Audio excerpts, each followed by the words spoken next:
Olá, tudo bem com você? Eu espero que sim. Estamos começando mais um Conecta Terceiro Setor, uma produção da Fundação José de Paiva Neto. E o Conecta Terceiro Setor sempre traz boas práticas, informações, conhecimentos sobre o dia a dia das organizações da sociedade civil, o nosso querido terceiro setor.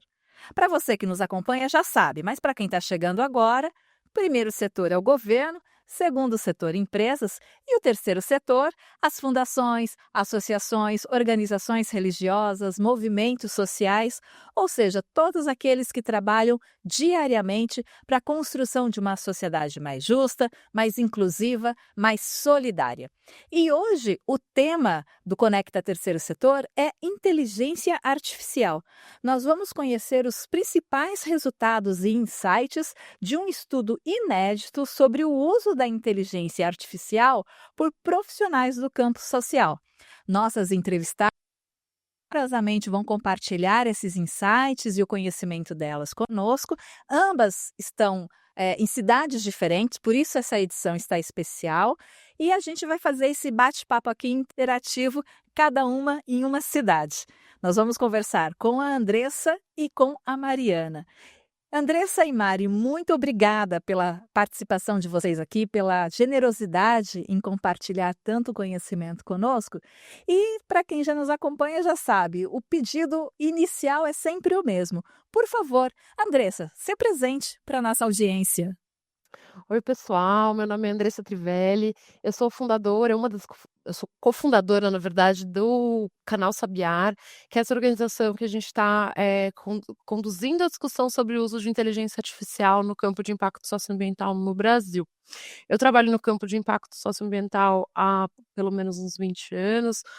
cofundei a Rede Tecor também, e já trabalhei com várias outras organizações, sempre olhando para a gestão de projetos e desenvolvimento institucional das organizações, um pouco de estratégia de projetos e de programas, e sou a doida de ficar pensando em soluções para melhorar a gestão, para melhorar a capacidade de organizações de gerar impacto socioambiental. Então, é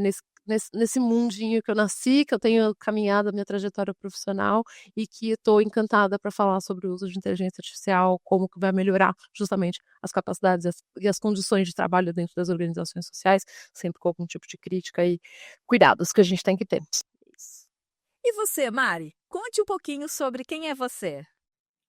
Primeiro, agradecer o convite, né? É muito legal aqui somar com o trabalho da Escola Aberta do Terceiro Setor. Bom, eu sou a Mariana, sou gestora pública de formação, já estou aí há quase 10 anos no campo social. Sou agora também consultora associada aí do canal Sabiar, né? Parceira ainda da Andressa, que está com a gente nessa construção.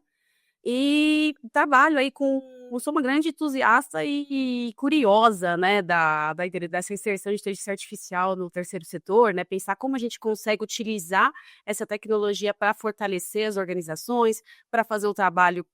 de qualidade, conectado aí com as múltiplas realidades, né, que a gente tem no setor, e principalmente entender como é que a gente fortalece essas capacidades, né, acho que sou uma grande pesquisadora e curiosa aí, como é que a gente fortalece as organizações da sociedade civil, investidores sociais, enfim, né, acho que estou muito nesse lugar de ser essa potencializadora de atuação aí no terceiro setor, estou muito feliz aqui e estou muito animada aqui para compartilhar um pouquinho do que a gente vem descobrindo desse processo de adoção de IA aí no setor social. Muito obrigada a vocês duas pela presença aqui mais uma vez, os nossos agradecimentos. E Andressa, conta um pouquinho para a gente sobre como foi feita essa pesquisa. Bom, essa pesquisa, na verdade, a ideia dela começou quando a gente começou a pensar no que é que a gente ia fazer no Canal Sabiar. Então a gente estava muito maravilhado, ao mesmo tempo um pouco incomodado com esse boom e esse começo da existência, né, da popularização do uso de inteligências artificiais pelas pessoas comuns, né? Então, eu e Cássio, a Oki, que é o outro fundador do Canal Sabiar, a gente começou a conversar sobre, poxa, a gente vai fazer curso, a gente vai fazer workshop, palestra, a gente vai começar a construir conteúdos falando sobre como a inteligência artificial poderia ajudar as organizações sociais, e aí a gente começou a fazer. E essa é a vida nossa hoje em dia, né? A gente, de fato, oferece vários workshops, vários cursos, estamos começando a fazer consultoria, formação para organizações sociais, mas aí a gente começou a ficar um pouco incomodado de que a gente tinha alguns alcances, a gente conhecia algum pouco né, do que estava acontecendo naquilo que a gente conhecia das organizações sociais, especialmente focado em São Paulo, mas a gente começou a pensar que talvez a gente tivesse com alguns pontos cegos, tanto a gente quanto qualquer outra organização, tivesse com pontos cegos, porque a gente não tinha nenhuma pesquisa, não tinha nenhuma informação, não tinha nenhum dado consolidado sobre em que pé que estava o uso da inteligência artificial nas organizações sociais Brasil afora. Então a gente falou: "Poxa, vamos fazer uma survey, vamos fazer uma pesquisa". Começou como uma pesquisa bem simples. Vamos tentar entender em que pé que tá, né, o uso pelas organizações, e aí isso se transformou numa grande pesquisa, num grande mapeamento, inicial sobre exploratório, né, inicial, sobre qual é o pé, né, qual é o estado da arte do uso da inteligência artificial pelas organizações sociais no Brasil. Então, no final de 2024, a gente conduziu a pesquisa, a gente conduziu online mesmo, né, distribuindo por meio de 26, eh parceiros, né, outras organizações parceiras que ajudaram a proliferar na internet essa pesquisa. A gente recebeu 414 respostas de todos os estados brasileiros, e a gente conseguiu, com base, né, nessa pesquisa, entender um pouco do cenário do uso da inteligência artificial, no campo de impacto no Brasil. A maioria dos respondentes da pesquisa, eram do Sudeste, apesar de a gente ter tido respostas de todos os estados brasileiros, a maioria foi, respondentes do Sudeste, também a maioria mulheres respondentes, e surpreendente, para mim foi surpreendente, né, que a gente teve, na verdade, a maior parte dos respondentes também com mais de 10 anos de experiência no campo de impacto. Isso para mim, foi curioso, porque a gente sabe que a pesquisa de alguma forma é um pouco enviesada, porque ela não foi aleatória, então as pessoas que responderam, em geral, já têm um pouco mais de tendência a querer usar a inteligência artificial, né, já tem um pouco mais, no mínimo, de interesse pelo assunto, e aí responderam a pesquisa, né. E eu imaginava, aqui no fundo do meu talvez meu preconceito, de que as pessoas mais jovens, ou as pessoas mais novas estivessem usando mais a inteligência artificial, enquanto as pessoas que estão há mais tempo no campo, talvez estivessem usando menos, né. E na verdade a gente teve mais da metade dos respondentes como pessoas que trabalham há mais de 10 anos no setor, o que isso foi muito legal da gente saber. Maioria, no sul-sudeste respondente, né, e a gente percebeu que as regiões que usam menos a inteligência artificial são as regiões centro-oeste e norte. Algumas a gente tinha suspeita de que isso aconteceria, mas o Centro-Oeste para mim foi uma grande surpresa também, porque, eu não imaginava que era ainda, menor que Nordeste. A gente sempre pensa, né, que Norte e Nordeste às vezes acessa menos as coisas, mas o Centro-Oeste também entrou ali quase empatado com a região Norte também. E 1 em cada 4 dos respondentes, ou seja, 25%, dos respondentes da pesquisa também eram pessoas que estão em cargos de liderança, de direção ou até de conselho das organizações, e a imensa maioria trabalha em organizações que atuam em cidades grandes, maiores, né, cidades que tinham menos de 500.000 habitantes foi a menor parte dos respondentes da pesquisa. É importante, né, destacar, acho que a partir das considerações aí da Dri com a questão dos respondentes, né, como é que essas pessoas estão utilizando, né, a inteligência artificial nas suas organizações, né? Primeiro a gente percebe que ainda é uma adoção ainda muito nova, muito recente, então a gente viu que aí que 58% dos respondentes, falaram que tem uma adoção muito inicial, né, então eles consideram ali essa integração muito em algumas ações de comunicação, né, muito nesse momento de descobrimento, né, novamente, a inteligência artificial é uma tecnologia recente, e no nosso setor não é diferente, então é uma adoção mais inicial, tá todo mundo aí explorando, né. Mas ainda a gente tem, né, dos nossos respondentes, uma parcela que nem chegou nesse lugar, né, a gente tem 27% dos profissionais aí que responderam a nossa pesquisa, ainda nem estão utilizando, né, a inteligência artificial para executar seu trabalho, né, então a gente percebe que é uma amostra bastante significativa, e que aí temos uma estrada muito grande aí, em relação a esse uso, né. E aí quando a gente pensa nessa adoção, né, a gente precisa de orçamento, né, acho que sempre é um ponto aí do nosso setor, nessa questão de disponibilidade de recursos, mas aí o que que a gente percebeu, né, que poucas organizações, né, têm, eh, um orçamento dedicado para uso de inteligência artificial e quem tem, né, pelo menos, né, usa, 1 a cada 4 organizações aí que a gente,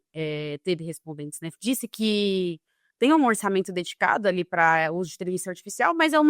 valor aí na base de R$ 120 mais ou menos, né, mais ou menos quase 85% aí dos nossos respondentes, destacaram que tem esse orçamento de mais ou menos R$ 120, que é basicamente uma assinatura aí do ChatGPT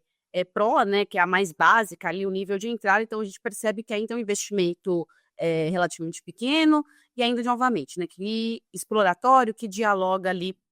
com a relação com esse uso inicial.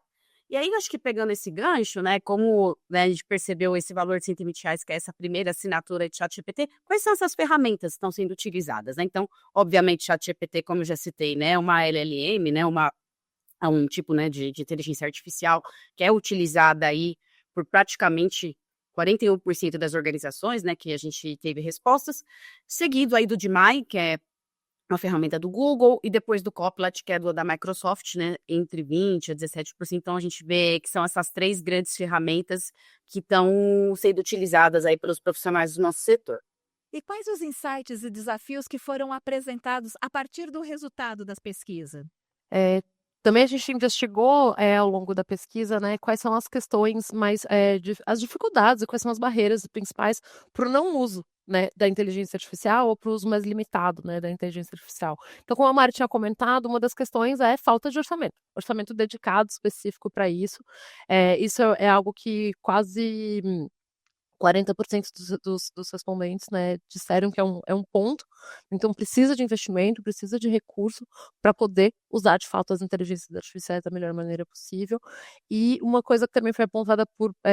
quase a metade dos respondentes é falta de conhecimento técnico. Então é não saber usar do ponto de vista bem prático mesmo, assim, né, como faz para começar a usar. Então isso é algo que foi apontado de fato pelos respondentes como uma barreira de entrada, um começo, às vezes um medo, um receio sobre quais são também as implicações de usar, né? Que aí preocupações éticas e de privacidade foram também assuntos que aqui surgiram, né? Sobre o porquê não usar ou qual é o empecilho, né, em usar a inteligência artificial. Então a gente entende que capacitar pode ser uma solução também, mas a gente também entende que a capacitação ela não basta, porque existe também uma desigualdade, que a gente chama de desigualdade socioespacial. Existe também uma distribuição desigual do uso, então só capacitar e a gente também só olhar para capacitações, por exemplo, no sul-sudeste também não vai adiantar, né, a gente não vai ampliar a capacidade de uso se a gente não olhar para essa capacitação num espaço específico e aonde que a gente está levando essa capacitação e para quais tipos de organização também que a gente está levando, né. E uma outra coisa sobre capacitação e também sobre orçamento, que é conectado, elas são interligadas, é que dentro das próprias organizações, na imensa maioria das vezes, não tem uma pessoa que entenda o suficiente ou que tenha aí algum tipo de conhecimento um pouco mais relacionado à tecnologia, a processamento de dado, ou esse tipo de perfil de pessoa. Isso foi mais de 60% dos respondentes que disseram isso, que também acho que acaba amarrando todas as outras questões que são as barreiras, né. Então se já não tem uma pessoa internamente na organização pensando sobre isso ou um pouco mais conectada com esse assunto, é mais difícil do resto da equipe tá olhando para isso. Não tem essa pessoa porque não tem orçamento, então também não consegue ter uma paz de espírito, né, para começar a olhar para as questões de privacidade, para a questão de ética. Então essas foram as principais questões que a gente encontrou a partir da pesquisa, sobre por que as pessoas ou as organizações têm usado, menos ou têm receio de usar a inteligência artificial ainda. Bom, acho que até pegando um gancho que a Andressa trouxe, né, do perfil dos respondentes, né, a gente teve aqui um grupo, né, de pessoas participantes um pouco mais velhas, né, com mais atuação no setor, né, com mais experiência, pode levar a gente a inferir aí que, né, que essa dificuldade, essa capacitação como prioridade, né, sejam talvez ali uma questão ali dessas pessoas, né, desse perfil desses respondentes, mas eu acho que tem um olhar que a gente precisa fazer também, que eu acredito ter um não útil nisso, assim, né. Eu acho que, por um lado, a gente tem uma geração mais nova que atua também no setor e que, enfim, tem feito uso de IA, e a gente automaticamente já pensa, né, que vai, né, ter esse uso, já vai pegar, já vai fazer né, porque é mais novo, porque tem mais facilidade. Pode ser né, por uma questão que, né, já são pessoas nativas digitais, muitas vezes, etcétera. Mas, por outro lado, a gente também tem que pensar em que medida e qual que é a intencionalidade dessa inclusão, né. Eu acho que, em geral, profissionais que ainda estão no início, né, de construção de sua carreira, etcétera, podem usar com mais facilidade essas ferramentas, né, tecnológicas, a IA e outras, mas Tem um processo, né, de quase, né, subir uma montanha aí, considerando a intencionalidade desse uso, né. Então, eu acho que eu deixo muito uma provocação, né, a gente pensar até no setor, assim, por um lado, os profissionais mais jovens vão ter um pouco mais essa facilidade prática ali para manusear, né, as ferramentas, a IA, etcétera, mas qual que é a intencionalidade desse uso, né? Ele está conseguindo incluir esse uso a ponto de gerar valor para a organização, gerar outros, né, outras formas de atuação, né? Acho que aí a gente, pelo menos eu pessoalmente, eu tenho lá as minhas dúvidas. Então, acho que é até uma oportunidade, assim, acho que quando a gente olha para os achados da pesquisa, também pensar sobre isso, né? Sobre esse nível de intencionalidade aí do uso das tecnologias, olhando para essas questões geracionais que são importantes, né? E acho que além disso, né, quando a gente ainda pensa como olhar para essas questões de capacitação, cruzando essas questões, né, geracionais, né, os setoriais, territoriais, né, a gente não pode, né, acho que uma oportunidade que a pesquisa trouxe para a gente é não deixar, né, que esses processos de capacitação reproduzam as lógicas de desigualdade que a gente tem no nosso país, né, sejam territoriais, né, então a gente tem um olhar atento aí para territórios que historicamente, né, demoram a chegar nas questões, né, então centro-oeste, norte, né, ainda tem essas dificuldades, então a gente precisa pensar, olhar capacitação para esses territórios, pensar arranjos regionais, acho que é uma oportunidade que fica, que a nossa pesquisa mostrou para a gente, e também olhando para os outros perfis, né, mulheres, pessoas negras, enfim, todas as particularidades para pensar esses processos de capacitação numa perspectiva que atenda, né, e consiga de alguma forma dialogar com essas desigualdades estruturais, mas principalmente que faça sentido para essas pessoas. E aí acho que ainda um outro ponto em relação a isso ainda é pensar essas formações, essa capacitação sem tecniquez, né? Porque acho que também, por um lado, a gente tem a dificuldade de ter profissionais que dominam, né, a IA como um todo, mas também precisa ser um IA ali meio descomplicado, né, que fale a linguagem do nosso setor, que dialogue com o racional das pessoas que estão atuando, né, acho que também é uma oportunidade super importante quando a gente pensa os achados da nossa pesquisa, né. Acho que também tem um reconhecimento como muito grande, né, da amostra, né, dos respondentes, que a IA veio para qualificar a gestão, principalmente como a gente consegue automatizar ações, automatizar processos de forma para que essas pessoas acabam gastando menos tempo, né, com ações que às vezes são mais operacionais, enfim, que são importantes, né, são fundamentais aí para o funcionamento das organizações, mas tomam muita energia das pessoas, né? E aí eu acho que é importante, quando a gente pensa a capacitação, pensa essa adoção de IA também, pensar que é nessa automatização, nessa facilitar esse dia a dia da pessoa para justamente esses profissionais gastarem energia com o que realmente importa, né, que é fazer esse relacionamento na ponta, ter essa oportunidade de trocar conhecimento com outras organizações, etcétera, né, então, gastar esse tempo mesmo de, né, de vez ficar ali sendo engolido por uma gestão de operação ali que é importante, mas que acaba tomando muita energia das pessoas, mas para pensar ali o desenvolvimento da organização, para pensar no desenvolvimento profissional no campo, então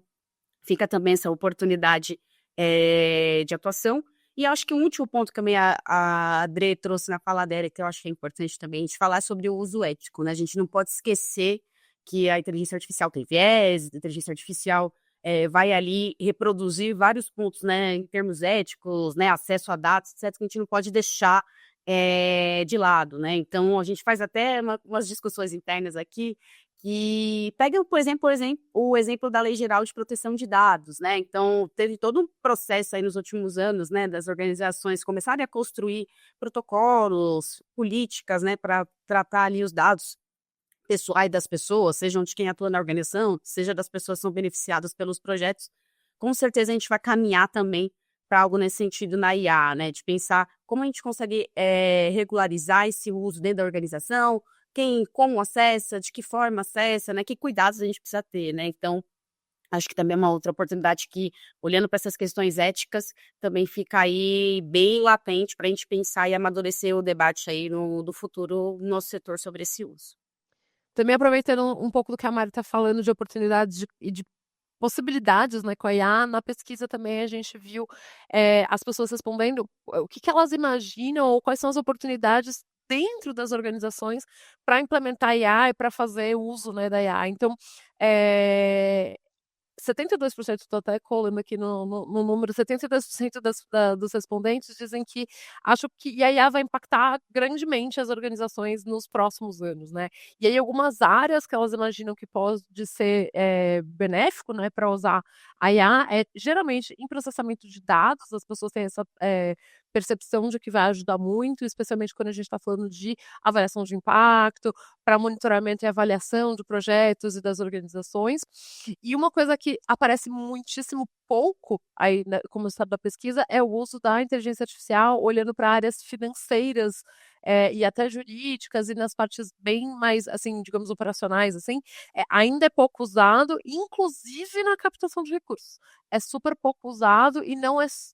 mencionado como, nossa, no futuro a gente vai super usar, enquanto na verdade aqui a gente tem discutido e tem olhado vários exemplos e várias possibilidades, assim, de construção de ferramentas e de usar, né, as inteligências que já existem para aumentar e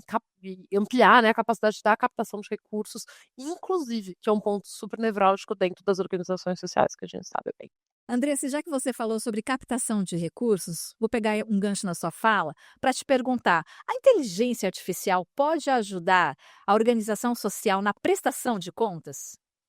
Sim, a IA consegue ajudar bastante na prestação de contas, especialmente na organização de dados, na construção dos próprios relatórios, na melhoria dos relatórios. Eu mesma uso, a IA do jeito um jeito mais simples de usar ela para falar de prestação de contas, por exemplo, é reorganizar os relatórios, né, reescrever parte dos relatórios, é deixar mais simples, é mexer na maneira a gente às vezes escreve o relatório narrativo que fica grande, fica maçante, mas como é que ela pode ajudar a gente a resumir, deixar os pontos principais, por exemplo. Isso na prestação de contas sobre, narrativa, né, do que está acontecendo no projeto. Se a gente for olhar, por exemplo, na prestação de contas sobre, contas mesmo, né, na parte financeira, dá para revisar todos os relatórios financeiros, tentar encontrar falhas nos relatórios, encontrar tendências e fazer previsão de custo, previsão de orçamento. Dá para fazer usar ela como ferramenta que apoie mesmo o dia a dia do projeto e não só o final, né, dele, né, não só a avaliação, mas o monitoramento e a construção e a agregação das informações limpas, né, organizar as informações, limpar elas e deixá-las mais prontas para o final, né, fazer a avaliação e construir o relatório mais robusto, mais parrudo, também dá para usar e dá muito para usar, na verdade é essa. Mário, eu vou jogar a bola para você agora. A partir da fala da Andressa, você pode nos dizer se a inteligência artificial pode ajudar também o terceiro setor a ser ainda mais transparente? Eu acho que sim, acho que é possível ser mais transparente, é muito porque você consegue avançar na sistematização de processos, mas para além dessa questão da transparência, é importante também a gente dar um passinho para trás, em termos até de para além do setor social mesmo, mas em termos de regulamentação de inteligência artificial, né? Como a gente trouxe, é uma tecnologia nova e principalmente ainda a gente tem muito debate, muita disputa em relação a isso, tá? Então, a gente pode, enquanto organização, pensar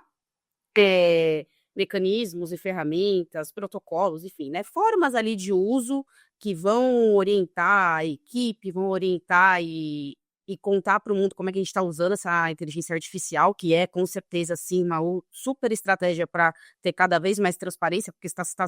sistematizando o processo, né, de como você está usando essa tecnologia, mas por outro lado é muito importante a gente acompanhar principalmente esses debates e essas questões de regulamentação. Eu acho que é um tema que está quente no mundo como um todo, para além mesmo do nosso setor, como é que essas questões de regulamentação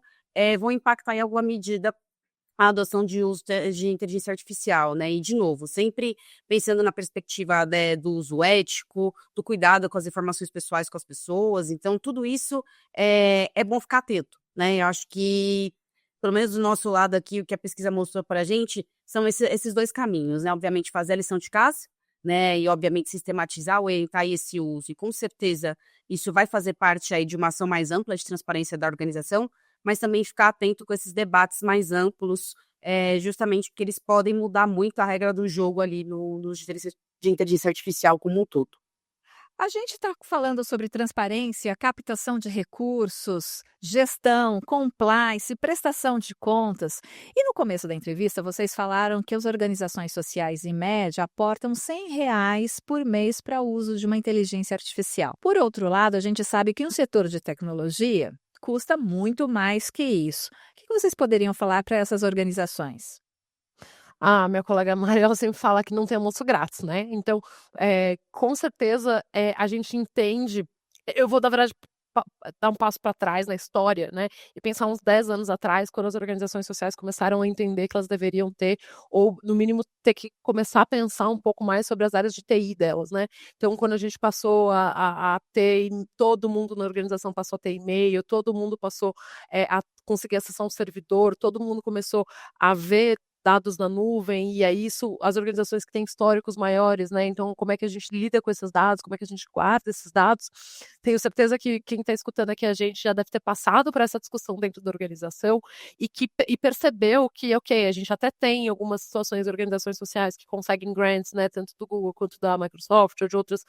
empresas grandes de tecnologia que fornecem as licenças gratuitamente, isso no Brasil, hoje em dia pelo menos, mas ainda assim, quando a gente começa a falar de servidor, quando a gente começa a falar de gestão de dados, eu tenho certeza que várias organizações aqui já passaram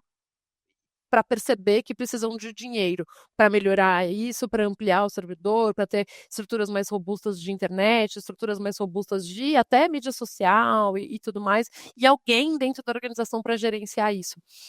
Para as inteligências artificiais acontece a mesmíssima coisa, né. A gente tem não só as licenças que a gente tem que pagar pelo uso individualmente, né, cada pessoa tem que ter, geralmente, uma licença individual na organização, como também as estruturas, por exemplo, vamos fazer um chatbot, vamos construir uma outra coisa, vamos ver uma solução aqui, uma outra solução ali, elas precisam geralmente de investimentos ou para pagar o software que está apoiando, né, nessa construção, como na manutenção disso e no crescimento, e como é que as máquinas aprendem sozinhas, mais ou menos, elas dependem de servidores que estão atrás delas também para elas aprenderem. Então, cada passinho novo que a gente vai andando dentro da inteligência artificial, a gente vai descobrindo que não são só os R$ 120, né, para pagar uma licença do ChatGPT ou uma licença Pro de qualquer outra, ferramenta, né. Para a gente ter isso incorporado na instituição, ter isso incorporado na organização, a gente precisa pensar numa estrutura de em recursos para pensar nessa estrutura, como é que isso vai funcionar e como é que isso vai se integrar com outras ferramentas digitais que já existem, inclusive na organização, porque se isso também não se integrar, também não adianta de nada, né. Então, é isso, é um caminho que a gente vai ter que andar aí junto com o setor, porque não é tão simples e também não é tão simples encontrar financiamento para isso. A gente sabe, né, que esse também é um gargalo. Mas muita conversa sobre isso também, Débora, ainda vai rodar, eu acho. Mari, o que você poderia falar para o gestor, para a gestora, que já tem um olhar voltado para o desenvolvimento institucional da sua organização, mas que também tenha esse olhar de DI também voltado para a área de tecnologia? Eu acho que primeiro assim, né, a gente sabe que o setor em geral tem uma tendência muito a priorizar pela questão da emergência, pela questão, né, da atuação social mesmo, que é olhar para as áreas mais programáticas, esse atendimento ali no do território, das pessoas que são beneficiadas, mas acho que tem um processo, que aí acho que a IA entra nisso também, que é olhar para o desenvolvimento institucional das organizações, né, e acho que aí tem uma questão dupla, né, por um lado a organização ali refletir e pensar que isso é algo que também é prioritário, também é estratégico, então tentar organizar as rotinas, pensar o trabalho ali junto às comunidades de forma que isso também fique na agenda de prioridades, né, o desenvolvimento institucional, ter esse momento de olhar para o crescimento, de olhar para o desenvolvimento de equipe e também, principalmente, para a adoção de tecnologia ali no dia a dia da organização, né, acho que tem esse lugar que muitas vezes as pessoas são engolidas, né, pela emergência, pela dinâmica ali da organização, e acaba que essas pautas de desenvolvimento institucional, elas acabam ficando em segundo plano, né, não são olhadas ali com a devida atenção que se deve, né, e acho que esse é um ponto muito importante, porque a organização não vai ampliar a sua captação, não vai qualificar seu trabalho se ela não ter esses momentos de fazer essa reflexão estratégica sobre a sua atuação, né, então acho que tem esse primeiro ponto importante. E o segundo ponto, acho que é também olhar para quem apoia e financia as ações sociais hoje no Brasil, né, a gente está numa crescente, né, de que o desenvolvimento institucional,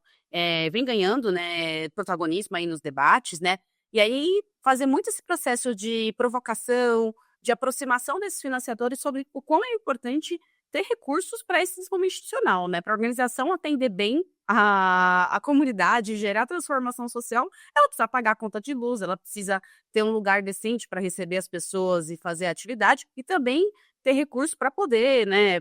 pagar uma estrutura de internet, uma estrutura de TI, poder usar uma inteligência artificial ali para otimizar um processo de comunicação, por exemplo, um processo de engajamento de voluntários, por exemplo, né? Ter esse lugar que precisa ter essa estrutura, né? Tal qual o financiador que é de uma empresa, que é de uma grande aí corporação, tem ali seu recurso destinado para o administrativo, para o financeiro, para a tecnologia, as organizações sociais também precisam ter, né? Então, esse debate de inteligência artificial também, acho que ele perpassa essas outras discussões que são super importantes para o setor, né? Acho que cada vez mais a gente vem percebendo aqui no Sabiar que além da discussão técnica, né, de pensar a adoção desse uso dessa ferramenta, qual ferramenta usar, por que usar, etc., a gente pode usar essas agendas também que são aí de fronteira, que estão aí quentes também no mundo como um todo, para pautar questões que são importantes e estruturais também para o setor. Acho que também tem uma super oportunidade, sem dúvida nenhuma. E qual a dica de vocês para aquelas organizações que ainda não usam inteligência artificial, mas que passem a usar no dia a dia delas? Minha sensação, Débora, com relação a gente, essa sensação que a gente tem de que organizações têm preconceito, ou têm receio, ou têm medo, eh, eu acho, na verdade, que as organizações não têm nada, né? Quem tem são as pessoas que trabalham nas organizações, né? São as tomadas de decisão, são as lideranças, são as equipes que não estão acostumadas, não estão íntimas o suficiente da ferramenta para acreditar que ela pode ser útil, para acreditar que ela pode ser valiosa para a ação delas, né. Então, minha dica sempre é quietinha na sua casa, não precisa ser no escritório, não precisa ser na presença de todo mundo, ou no seu próprio celular, assim, pega e testa, brinca, conversa, pega o ChatGPT, pega o Gemini do Google, qualquer um que você tiver acesso, que for mais fácil, e começa a perguntar coisas bobas até, assim, né, coisas que a gente fala muito aqui no Sabiá, que tem 3 estágios, né, de adoção da inteligência artificial, que é o tech, o toy e o tool. Então, com a brincadeira nos termos em inglês, é quando você tá maravilhado com o tech, com a tecnologia, que você ficou: "Uau, que incrível", que você tá só tentando entender aquilo e fica meio ou com medo ou meio maravilhado demais. Quando a gente tá andando pro caminho do toy, que é o brinquedo, né, então quando a gente já consegue encostar ali, já consegue acessar ele, mas vai usando sem ter muito pra quê, assim, prático, né, então coisas do tipo, pergunta horóscopo, sei lá, pergunta qualquer outra coisa, pergunta receita de bolo,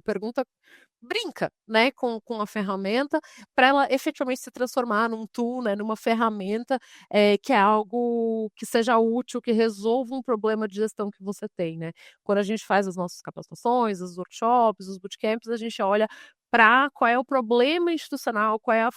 a questão sobre a gestão que você tem, que você gostaria de resolver, que você acha que a inteligência artificial resolveria, né. Então não é para usar a inteligência artificial indiscriminadamente, mas se você chegar nesse ponto, você precisa primeiro estar nesse lugar de maravilhosidade, de falar: "Caraca, olha que incrível esse negócio aqui", ter brincado com ela, mesmo que sem ser para a função ou para o uso, né, institucional, para o uso da organização, e depois começar a pensar em como é que essa ferramenta pode apoiar ou não apoiar, enfim, a organização. E é uma tomada de decisão mesmo, né, se vai usar ou se não vai usar, é uma tomada de decisão, mas ela tem que vir a partir do uso, a partir da experimentação. Eu diria, se eu for dizer uma dica, é teste, brinque com ela. Isso. Bom, gente, o nosso tempo infelizmente está terminando, mas a gente sempre deixa aqui espaço para os nossos convidados, as nossas convidadas deixarem conselhos, dicas, comentários, enfim, as considerações finais. Então, o microfone é de vocês. Maravilha. Primeiro eu que agradeço aí a oportunidade de compartilhar um pouquinho aí dos nossos achados, né, do canal Sabiá, com esse uso de inteligência artificial aí no setor social. Acho que, como, né, a Adrê trouxe na última fala dela, eu também reforço, acho que tudo que a gente que é novo, tudo que a gente às vezes não se joga para testar, causa medo, causa um pouco de angústia, assim, então a gente sempre convida as pessoas a testarem, é isso, brincarem mesmo, entender aquilo ali num processo, e sem grandes expectativas de achar que, ai meu Deus, eu preciso ser um super especialista em tecnologia, não. testa, vê o que faz sentido, o que não faz sentido, porque isso é uma curva de aprendizagem e tá todo mundo aprendendo, né? Acho que é importante dizer que é uma tecnologia que está mudando diariamente, hora a hora, então não fique com a pressão e a expectativa que, eu dominei uma coisa, daqui 2 dias isso pode ter mudado completamente. Então, é isso, é ter essa abertura para testar, coisas novas, aprender, outros conhecimentos, então e ver o que faz sentido para sua organização, né. De novo, a gente não pode perder de vista, e acho que a gente reforça muito no Sabiar isso, a perspectiva crítica, né. A gente não pode, abandonar a intencionalidade e cair, às vezes, naquela lógica meio de fetiche da tecnologia, tudo querer usar tecnologia e no fim do dia para que a gente está usando, né. Então, se eu posso deixar aqui uma mensagem final, é muito isso: teste, se jogue, mas não perca de vista da onde e por que você está utilizando essas tecnologias. Acho que isso já faz muita diferença para o dia a dia e principalmente vai ter aí potenciais muito importantes para sua organização, para sua atuação aí no terceiro setor. Aproveito mais uma vez para agradecer o espaço, agradecer a Escola Aberta Terceiro Setor aí pela oportunidade, fico aí muito feliz e muito grata, de poder aí ter contado um pouquinho aí sobre a nossa pesquisa, sobre o trabalho do Sabiar,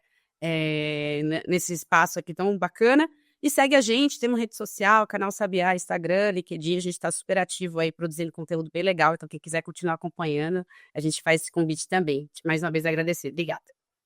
Queria agradecer a oportunidade na Escola Aberta Terceiro Setor, também a Débora pelo convite, a gente estava cozinhando esse papo já tem um tempão, ainda bem que agora saiu, estou bem feliz de estar aqui. Acho que em nome da equipe toda do Sabiar, a gente fica bem feliz de poder estar falando num lugar tão qualificado, tão historicamente qualificado no setor, né, que é a Escola Aberta, tão referência em tanta coisa, então estou bem feliz de estar aqui, é uma honra, de fato, estar aqui, né. E eu gostaria acho que as palavras da Mari foram perfeitas, acho que eu não tenho muito o que agregar ali no que ela está falando, mas o que, acho que o único ponto extra, assim, que eu colocaria é como é que a gente uma pergunta, na verdade, uma provocação, né, de como é que a gente vai olhar internamente para os nossos processos das nossas organizações e a gente vai passar pensar, ou se é que a gente vai passar a pensar, a usar a inteligência artificial como parte efetivamente do processo, de uma maneira minimamente, padronizada ou organizada, de modo que todo mundo esteja consciente dessa escolha que a gente fez, né. Então acho que isso é um ponto que acho que poucas organizações com que a gente já teve contato hoje em dia têm noção disso ou conseguiram chegar nesse ponto de discussão, de incorporar o uso de uma maneira muito, processualizada, crítica, consciente e que faça sentido dentro do processo ali da organização, né. Então é isso, eu acho que até a gente enquanto Sabiá, enquanto,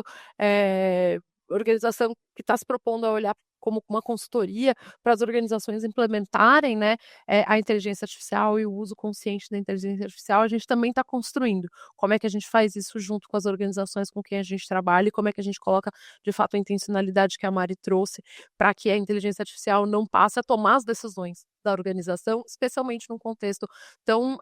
especial, quando a gente trabalha, né, com organizações que estão olhando para vulnerabilidades de populações, quando a gente está falando de,